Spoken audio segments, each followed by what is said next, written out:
Hello viewers, আশা করি সবাই ভালো আছেন। আচ্ছা, প্রথমেই বলে নিই আজকের ভিডিওটা হচ্ছে বাইক সার্ভিস বিষয়ে। তবে কেউ যদি তার বাইক মানে নিজের মনে করে একটু ভালোভাবে চালায়, একটু যত্ন করে চালায়, বিশ্বাস করেন 3 বছরেও মেজর সার্ভিস লাগবে না। আজকে তো মেজর সার্ভিস নিয়ে কথা বলবো। 3 বছরেও মেজর সার্ভিস লাগবে না। তবে আপনাকে অবশ্যই ভালোভাবে যদি চালান তাহলে অবশ্যই 3 বছর পরে আপনি একটা মেজর সার্ভিস করবেন, এবং এই মেজর সার্ভিসে 25টা জিনিস আপনাকে অবশ্যই অবশ্যই খেয়াল রাখতে হবে। এখন বিষয় হচ্ছে সেই 25টা মেজর সার্ভিস কি। দাঁড়ান, সামনে একটু দাঁড়ায় নিই, তারপর আপনাদেরকে বলতেছি। জায়গাটা সুন্দর আছে। আপনি প্রথম কথা হচ্ছে আপনি মেজর সার্ভিসটা করাবেন হচ্ছে অবশ্যই অবশ্যই একটা ভালো জায়গা থেকে, যে জায়গায় হচ্ছে যন্ত্রপাতি বলেন সব কিছু মোটামুটি অ্যাভেলেবেল আছে, সেরকম একটা জায়গা থেকে অবশ্যই মেজর সার্ভিসটা করাবেন। তবে সবচেয়ে ভালো হয় অফিসিয়াল সেন্টার থেকে করাবেন। অফিসিয়াল সেন্টারে বিশেষ করে কি হয় জানেন, সব ধরনের আধুনিক যন্ত্রপাতি থাকে অফিসিয়াল সেন্টারে। সেক্ষেত্রে মেজর সার্ভিসে 25টা কী কী জিনিস আসলে আপনি খেয়াল রাখবেন সেই বিষয়টা আজকে আপনাদেরকে আমি জানাবো। তো চলুন শুরু করা যাক।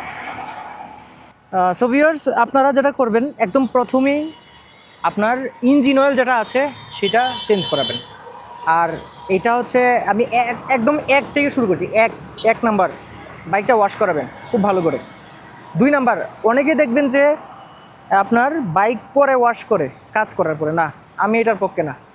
আমি হলো একদম প্রথমেই ওয়াশ করতে হবে, খুব ফাইন করে ওয়াশ করবেন।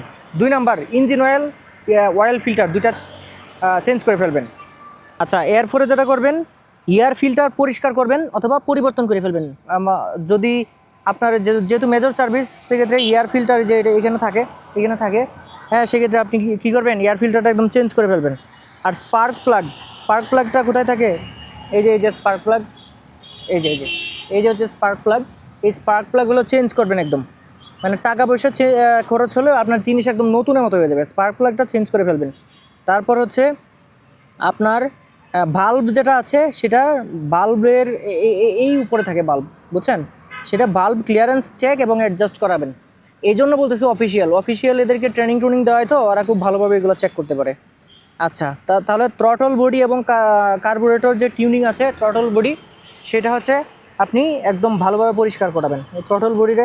থ্রটলের যে এটা আছে এটা ভালোভাবে ভিতরে কিন্তু জং হয়ে যায়, এটা ভালোভাবে পরিষ্কার করাবেন। থ্রটলের যে আপনার লাইনটা থাকে না, থ্রটলের যে আপনার এই যে কেবলটা থাকে, কেবলটা হলো যদি ভালো থাকে ভালো, নইলে চেঞ্জ করাবেন। এবং ওই থ্রটলের এই জায়গাটাও, এই জায়গাটাতে থ্রটলটা টানলে যেখানে কাজ করে এই জায়গাটাও আপনার চেক করাবেন, যেহেতু মাস্টার সার্ভিস বা মেজর সার্ভিস আপনি যেহেতু করাবেন।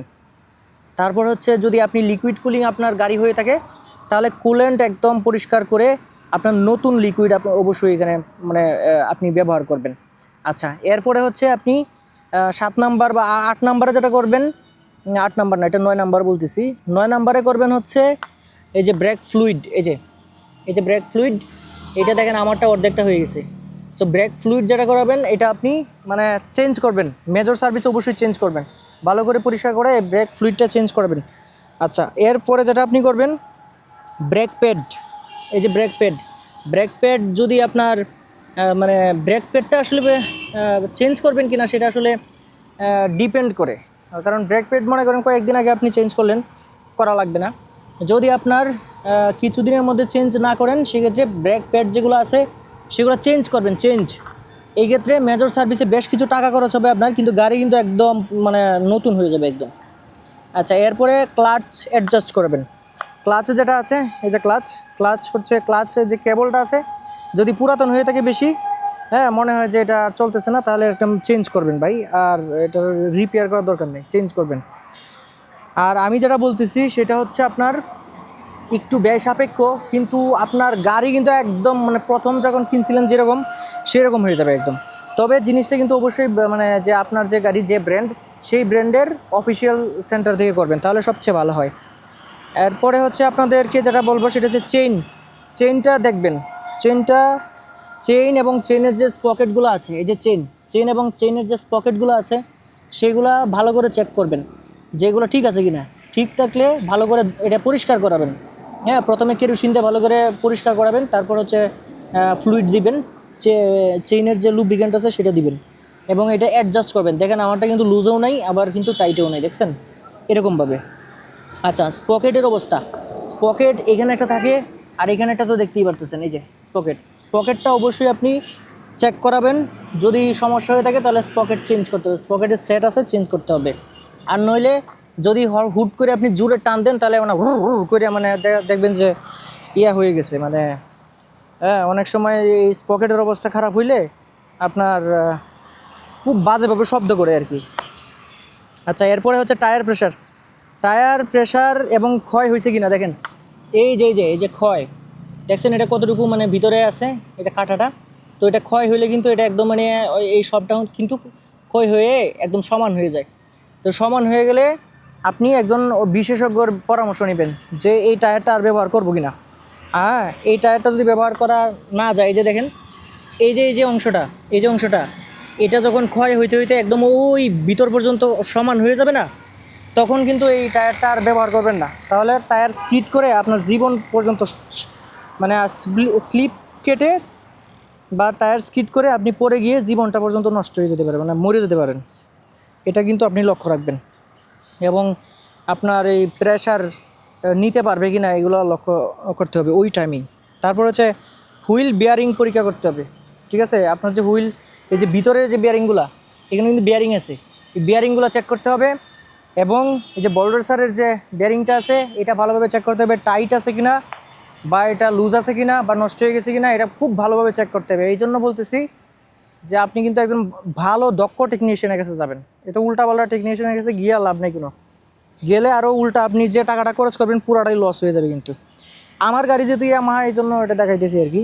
সো আপনার যে ব্র্যান্ডই হোক, আপনার ব্র্যান্ডের মানে অফিসিয়াল যে সার্ভিস সেন্টার আছে এবং ওই অফিসিয়াল সার্ভিস সেন্টারে ভালো টেকনিশিয়ান আছে কিনা ভাই, সেটা কিন্তু ভালোভাবে চেক করে পড়ে যাবেন। কারণ ভালো টেকনিশিয়ান নাই, আপনি গেলেন, লাভ আছে কোনো লাভ নেই।